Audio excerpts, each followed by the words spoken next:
Hey, what's up and welcome to Carl93's review of the Metal Robot Spirits Providence Gundam.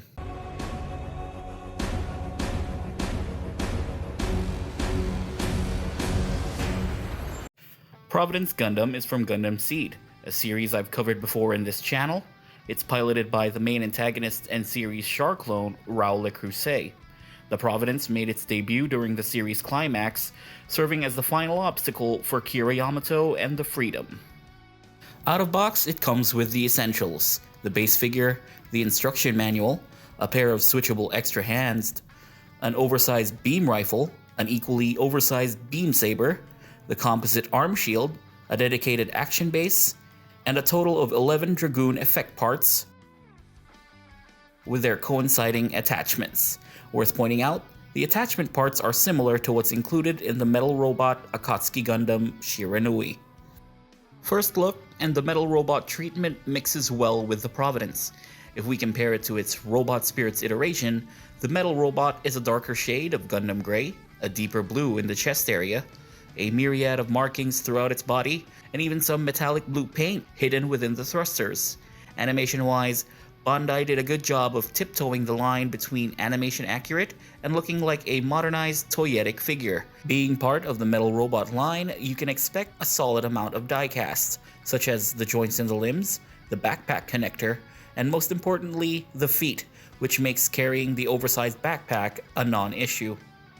Articulation-wise, this guy is pretty standard. Head can look up, look down, and look sideways. The oversized shoulders are movable, and they can go outward very far. Fully rotating arms, double jointed elbows, fully rotating hands. The front skirts are movable, the side skirts are comprised of smaller Dragoon units, and they are individually movable. Same goes with the longer Dragoons that make up the back skirts. Swiveling upper leg, double jointed knees, some ankle up and down, pivoting foot, and a moving toe. The backpack is not removable, but it can be extended. It even has a little bit of sideways motion. The individual Dragoons stay in place really well, but they're easily detachable. And the two smaller Dragoons can also point forward or backwards while attached to the backpack.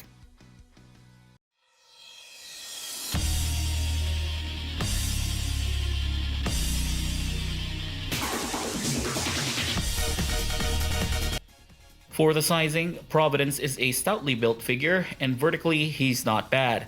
Here he is next to Robot Spirits Gundam, next to my previous review, the Omnimon Premium color, and of course, we have to compare him to the one and only Metal Robot Freedom Gundam.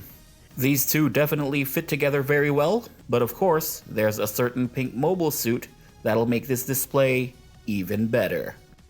So in conclusion, at this point, most of my reviews have already established that the Metal Robot Spirits line is high quality, and the Providence Gundam definitely lives up to those standards of being a micro metal build compacted in a 6-inch size.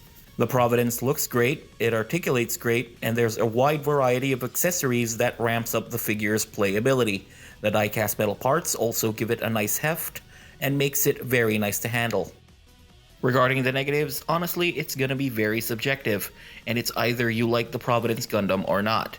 And again, like I said, that's subjective, because the figure itself is really good. Pricing will always be a factor. Metal Robot figures are not cheap, and this particular one already had a pricier retail compared to the Metal Robot Freedom. We also gotta take into account the nature of the aftermarket, as being a Tamashii Web exclusive doesn't help with its availability. Last time I've checked, the secondary pricing for this figure has already increased. Providence Gundam has always been a personal favorite of mine, as bad guy Gundams are always a nice change of pace. Hopefully someday, Bandai would also give the Reborn's Gundam a Metal Robot treatment, or at the very least, an updated Robot Spirits.